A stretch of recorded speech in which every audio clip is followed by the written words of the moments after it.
Ulitin, patagal ako ng patagal sa larangan ng pagbebenta. Abay, parami rin ng parami ang aking kakompetensya. At kasabay niyan, pakunti ng pakunti rin ang aking benta. At minsan, nakakaranas ako, patumal din ang patumal. So, paano pa tayo makakaipon yan? Yan din ba ang iyong katanungan? Yan din ba yung mga naglalaro sa iyong isipan? Siyempre, hindi naman siya titintin. Sabihin natin, talaga namang nararanasan ko rin yan. Hindi ko pwedeng ilagad yan dahil walang mga may tindahan na magsasabing hindi niya naranasan ang katumalan. Pero siyempre, tayong mga tindero-tindera, may mga paraan dyan. Kaya yan ang aking ichichismis. Kaya kung game ka na, umpisa na natin ang real talk at masaya nating chismisan. Magandang hapon mga kasari-sari sa mga bago pa lang sa aking channel. Ako ang inyong palawanyang tindera, si Ate Tintin. At syempre, may dala na naman akong problema kinakaharap nating mga may tindahan. Totoo naman, patagal ka ng patagal sa pagbebenta, dumarami rin ang iyong kakompetensya. At syempre, nababawasan ng iyong benta. O mga kasari, wala talagang tindahan na magsasabi na hindi siya nakaranas din ng katumalan. Pero alam nyo, may pwede naman tayong gawin. Sa mga datihan na sa pagtitindahan, alam ko, gawain mo rin ito. Kaya ito ang aking ichichismis mga kasari, lalo na sa mga baguhan pa lang. Abay, huwag ninyong isipin, no, pagka nakakaranas kayo ng katumalan, huwag kayong mag-isip ng kung ano-ano na parang mali yung pinasok ninyo, ganito pala kahirap yung pagtitindahan. Bagamat mahirap talaga yung pagtitindahan kapag naranasan mo yung katumalan. Pero, alam niyo mga kasari, no, hindi ka magiging matatag pag hindi mo yan naranasan. At syempre, ito yung isa sa mga gagawin mo. Pagka naranasan mo ang katumalan, huwag kang magmukmuk, kundi mag-isip ka ng plano. Ano ba yung mga panindang wala pa sa'yo? Maglagay ka ng iba pang paninda na magiging bago sa paningin ng iyong customer na sa tingin mo ma-attract siya para lapitan ng iyong tindahan. Hindi yung nagmukmuk ka na lang dyan, nagantay ka ng customer. Hindi na uso yan, sisi. Sa ating mga may tindahan na, lalo na yung mga matatagal na, hindi yan uso na pagka matumal, magmumukmuk siya. Hindi. Kailangan nag-iisip siya, teka, bibili ako ng ganitong item, ilalagay ko sa harapan ng aking tindahan para pag may dumaan na customer, bago sa paningin niya, lalapit siya, di ba? Huwag kang papayag na pupunta ang customer sa tindahan mo na walang nabibili.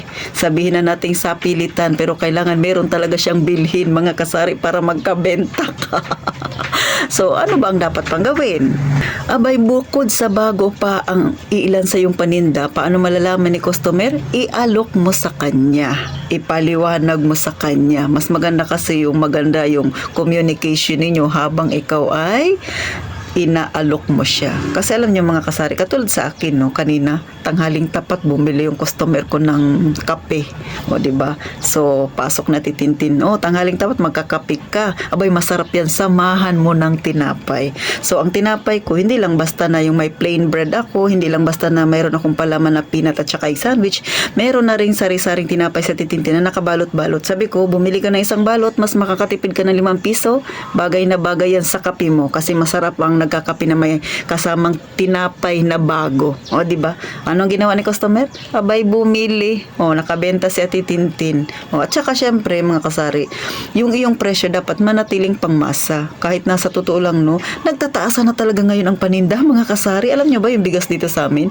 Nung nagbili ako, wala pa isang buwan, nakatatlong taas na. Pero nung bago pa yung tumaas, no, una tumaas muna siya pagbili ko. Then, isang linggo lang pagbalik ko, tumaas na naman siya. So, nakadalawang taas na.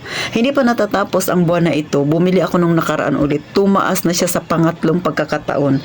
Nung una at pangalawang pagtaas, hindi pa nagtaas si Ate Tintin ng bigas. Kasi nga, syempre, kaya ko pa.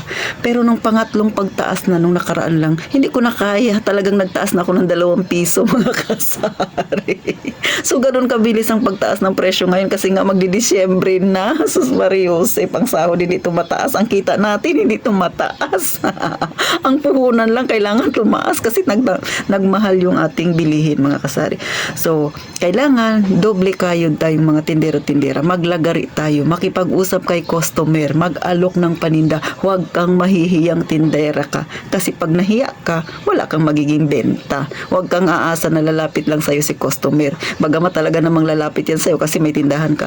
Pero dapat mag-extra effort ka para si customer bumili pa ng mga paninda. paninda. Kasi minsan si customer kulang lang yan sa alok. Minsan may nakalimutan lang siya, o di ba? So kapag nag-alok ka, nakumbinsi mo siya, ay bibili siya sa iyong paninda.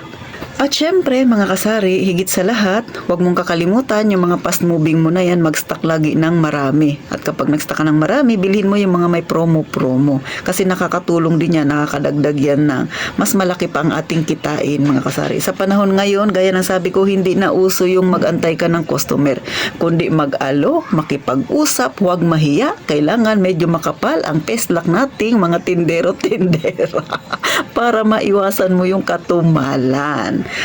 Simpleng kwentuhan man ito, mga kasari. Sana makapagbigay ng kaunting idea sa mga nag-uumpisa pa lang. At sa mga datihang may tindahan gaya ni Titintin, congrats sa ating lahat. Hanggang ngayon nakatayo tayo.